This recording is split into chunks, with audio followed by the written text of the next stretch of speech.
കരുവന്നൂർ കാരണയിൽ ദേവസ്ഥാനം വാഴും കലികാല കുലദൈവമേ, കലികാല കുലദൈവമേ, കലികാല കുലദൈവമേ.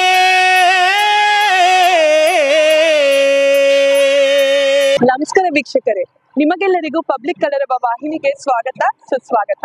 ನಾನು ನಿಮ್ಮ ಮನೆ ಮಗಳು ಮೇಘನಾ. ನೀವು ನೋಡ್ತಾ ಇದ್ದೀರಾ ವಿಶೇಷ ಕಾರ್ಯಕ್ರಮ ಕ್ಷೇತ್ರ ಮಹಿಮೆ.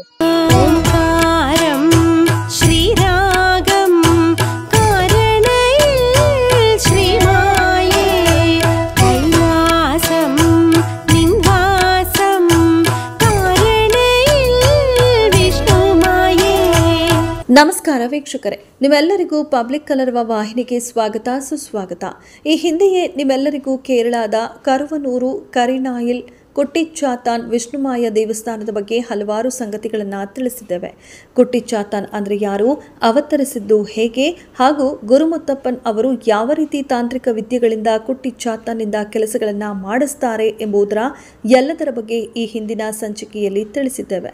ನೋಡಿಲ್ಲದವರಿಗೆ ವಿಡಿಯೋ ಡಿಸ್ಕ್ರಿಪ್ಷನ್ನಲ್ಲಿ ಹಿಂದಿನ ಸಂಚಿಕೆಯ ಲಿಂಕನ್ನು ಹಾಕಿರ್ತೇವೆ, ನೀವು ಅದನ್ನು ನೋಡಬಹುದು.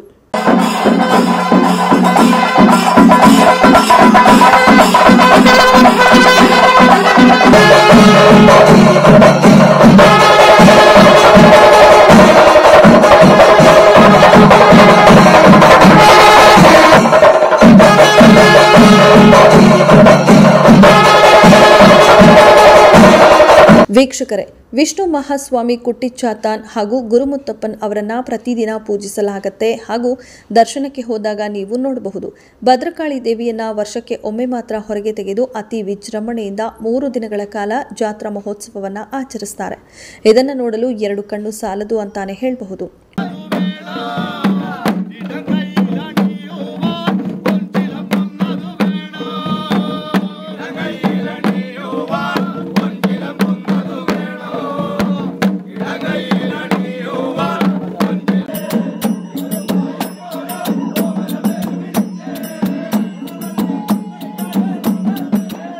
ಮೊದಲನೇ ದಿನ ಗಣಪತಿ ಹೋಮ, ನವಗ್ರಹ ಹೋಮ ಹಾಗೂ ಇನ್ನಿತರ ಹೋಮ ಹವನಗಳಿಂದ ಜಾತ್ರೆಯ ಮಹೋತ್ಸವ ಪ್ರಾರಂಭವಾಯಿತು. ಇದರ ಜೊತೆಯಲ್ಲೇ ನೂತನವಾಗಿ ದೇವಸ್ಥಾನದ ಜೀವನೋದ್ಧಾರವಾದಂತಹ ಹೊಸ ಕಟ್ಟಡವೂ ಕೂಡ ಲಾಂಛನವಾಯಿತು. ಚಂದವೇಲದೊಂದಿಗೆ ವಿಷ್ಣುಮಾಯಿ ಸ್ವಾಮಿ ಅವರಿಗೆ ಪೂಜೆಯನ್ನ ಸಲ್ಲಿಸಲಾಯಿತು.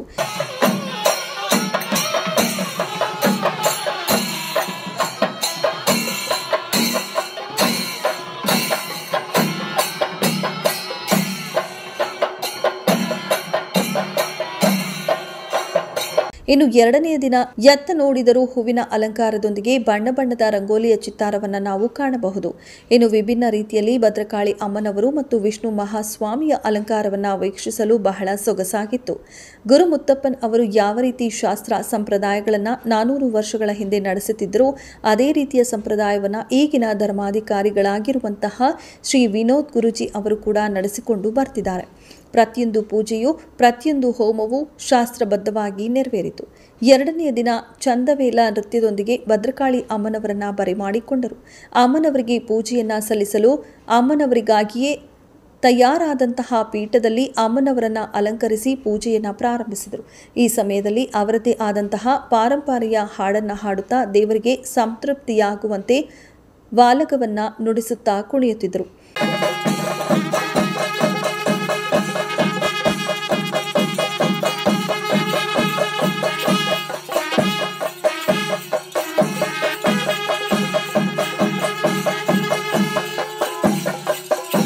ಅದು ಅಂತಿಂತ ರಂಗೋಲಿ ಅಂತೂ ಅಲ್ಲವೇ ಅಲ್ಲ.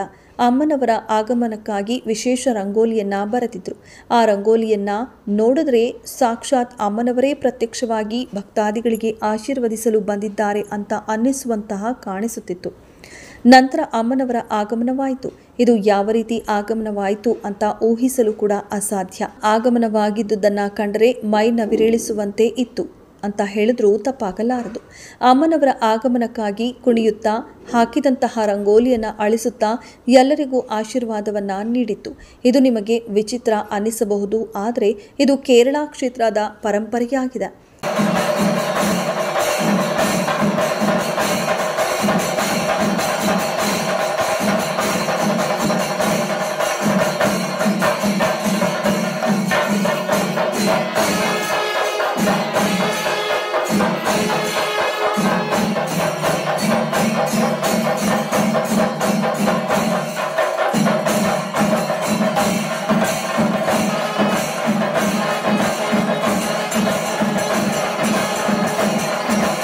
ಅಮ್ಮನವರು ಅಲ್ಲಿ ಇದ್ದಂತಹ ಎಲ್ಲ ಭಕ್ತಾದಿಗಳಿಗೆ ಆಶೀರ್ವಾದವನ್ನ ನೀಡಿದ ನಂತರ ವಿಶೇಷ ಪೂಜೆಗಳನ್ನು ಸಲ್ಲಿಸಿ ಭಕ್ತಾದಿಗಳಿಗೆ ಪ್ರಸಾದ ವಿಸ್ತರಣೆಯನ್ನ ಮಾಡಿದರು.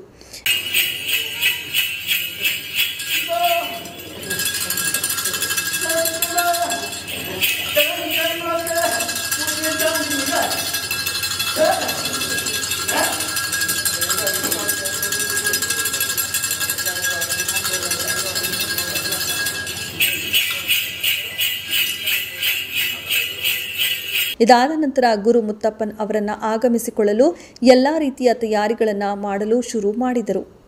ಗುರು ಮುತ್ತಪ್ಪನ್ ಅವರ ರಂಗೋಲಿಯನ್ನ ಕಂಡ್ರೆ ಎಷ್ಟು ತೇಜಸ್ಸು ಆ ರಂಗೋಲಿಯಲ್ಲಿತ್ತು ಅಂದರೆ ಗುರು ಮುತ್ತಪ್ಪನ್ ಅವರು ಎದ್ದು ಬಂದಂತಿತ್ತು ಆ ರಂಗೋಲಿಯಿಂದ. ನೀವು ನೋಡಿರಬಹುದು ವೀಕ್ಷಕರೇ, ರಂಗೋಲಿಯನ್ನ ಬಿಡಿಸುವುದು ಅಷ್ಟು ಸುಲಭದ ಮಾತು ಅಲ್ವೇ ಅಲ್ಲ. ಹೀಗಿರುವಾಗ ರಂಗೋಲಿಯನ್ನ ಜೀವಾಳವನ್ನ ತುಂಬಿ ದೇವರ ಆಗಮನವನ್ನು ಮಾಡಿಕೊಳ್ಳಬೇಕೆಂದರೆ ಅದಕ್ಕೆ ಅದೆಷ್ಟು ಶಕ್ತಿ ಬೇಕೆಂಬುದನ್ನು ನೀವು ಊಹಿಸಿಕೊಳ್ಬೇಕು. ರಂಗೋಲಿಯನ್ನು ಬರೆದ ನಂತರ ವಿಶೇಷವಾಗಿ ಚಂದವೇಲ ಹಾಗೂ ವಾದ್ಯ ಸುದ್ದಿನೊಂದಿಗೆ ಗುರುಮುತ್ತಪ್ಪನ್ ಅವರ ಆಗಮನಕ್ಕಾಗಿ ಪೂಜೆಯನ್ನು ಸಲ್ಲಿಸುತ್ತಿದ್ದರು. ಗುರುಮುತ್ತಪ್ಪನ್ ಅವರ ಆಗಮನದ ನಂತರ ರಂಗೋಲಿಯನ್ನು ಅಳಿಸುತ್ತಾ ಅಲ್ಲಿ ನೆರೆದಿದ್ದಂತಹ ಎಲ್ಲ ಭಕ್ತಾದಿಗಳಿಗೆ ಆಶೀರ್ವಾದವನ್ನು ನೀಡಿದರು. ಇದರೊಂದಿಗೆ 2ನೇ ದಿನದ ಜಾತ್ರಾ ಮಹೋತ್ಸವದ ವಿಶೇಷ ಕಾರ್ಯಕ್ರಮಗಳು ಮುಕ್ತಾಯವಾಯಿತು.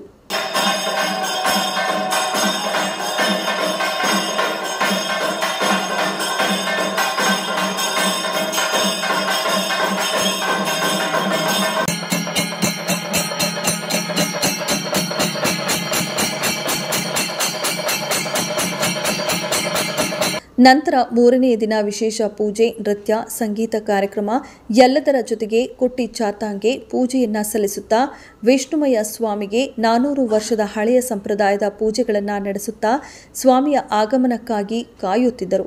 ಈ ಸಮಯದಲ್ಲಿ ಲಕ್ಷಾಂತರ ಭಕ್ತಾದಿಗಳು ಶ್ರೀ ಕ್ಷೇತ್ರಕ್ಕೆ ಆಗಮಿಸಿದ್ದರು. ವಿಷ್ಣುಮಯ ಸ್ವಾಮಿಯ ರಂಗೋಲಿಯನ್ನ ನೋಡುತ್ತಿದ್ರೆ ಸ್ವಾಮಿಯ ರೂಪವನ್ನೇ ನಾವು ನೋಡುತ್ತಿದ್ದೇವೇನೋ ಅಂತ, ಸ್ವಾಮಿ ನಿಜವಾಗ್ಲೂ ನೋಡಲು ಹೀಗೆ ಇರಬೇಕು ಅಂತ ಭ್ರಮೆ ಉಂಟು ಮಾಡುವಂತಿತ್ತು. ಈ ರಂಗೋಲಿಯಲ್ಲಿ ವಿಶೇಷವಾಗಿ ವಿಷ್ಣುಮಾಯ ಸ್ವಾಮಿಯೊಂದಿಗೆ ಸ್ವಾಮಿಯ ತಾಯಿಯಾದ ಪುಲ್ಲನಿಕ ಅಮ್ಮನವರ ರಂಗೋಲಿಯನ್ನು ಕೂಡ ಬಿಡಿಸಿದರು. ಅದೆಷ್ಟು ಬಗೆ ಬಗೆಯಾದ ಸಂಪ್ರದಾಯದ ಪೂಜೆಗಳನ್ನು ಸಲ್ಲಿಸಿದರು. ಒಂದು ಕಡೆಯಲ್ಲಿ ವಾಲಗ, ಮತ್ತೊಂದು ಕಡೆಯಲ್ಲಿ ಚಂದವೇಲ, ಮತ್ತೊಂದು ಕಡೆಯಲ್ಲಿ ಪಾರಂಪರ್ಯ ಸಂಗೀತ, ಇವೆಲ್ಲದರ ನಡುವೆ ಸ್ವಾಮಿಯ ಆಗಮನವಾಯಿತು.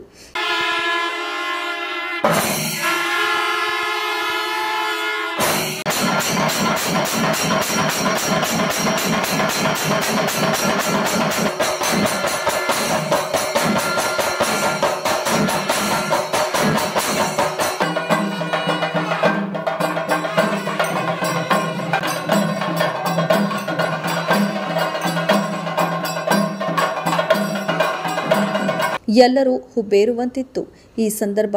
ಯಾಕಂದರೆ ಈ ಶಬ್ದವೇ ಎಲ್ಲರ ಎದೆಯಲ್ಲೂ ನಡುಕ ಉಂಟು ಮಾಡುತ್ತಿತ್ತು. ಯಾವುದೋ ಬೇರೆ ಲೋಕದಲ್ಲಿ ಇದ್ದೇವೇನೋ ಅಂತ ಅನಿಸಿತ್ತು. ಅಲ್ಲಿಯ ವಾತಾವರಣ, ಇದರ ಜೊತೆ ಸ್ವಾಮಿಯ ಆಗಮನವಾದ ನಂತರ ಕುಣಿಯುತ್ತಾ ಸ್ವಾಮಿಯು ಹಾಕಿದಂತಹ ರಂಗೋಲಿಯನ್ನು ಒರೆಸುತ್ತಾ ಅದೇ ಚೌಕಟ್ಟಿನಲ್ಲಿ ಕುಳಿತು ಬಂದಂತಹ ಭಕ್ತಾದಿಗಳಿಗೆ ಆಶೀರ್ವಾದ ನೀಡುತ್ತಾ ಅವರಿಗೆ ನುಡಿಯನ್ನ ಕೊಡುತ್ತಿದ್ರು.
ಇದಾದ ನಂತರ ಕೊನೆಯದಾಗಿ ನೃತ್ಯ ಕಾರ್ಯಕ್ರಮಗಳ ಜೊತೆಗೆ ಜಾತ್ರೆಯ ಕೊನೆ ಕ್ಷಣಗಳು ಮುಕ್ತಾಯಗೊಂಡವು.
ಶಾಸ್ತ್ರ ಸಂಪ್ರದಾಯಗಳೊಂದಿಗೆ ವಾಪಸ್ ಕರೆದುಕೊಂಡು ಹೋದರು.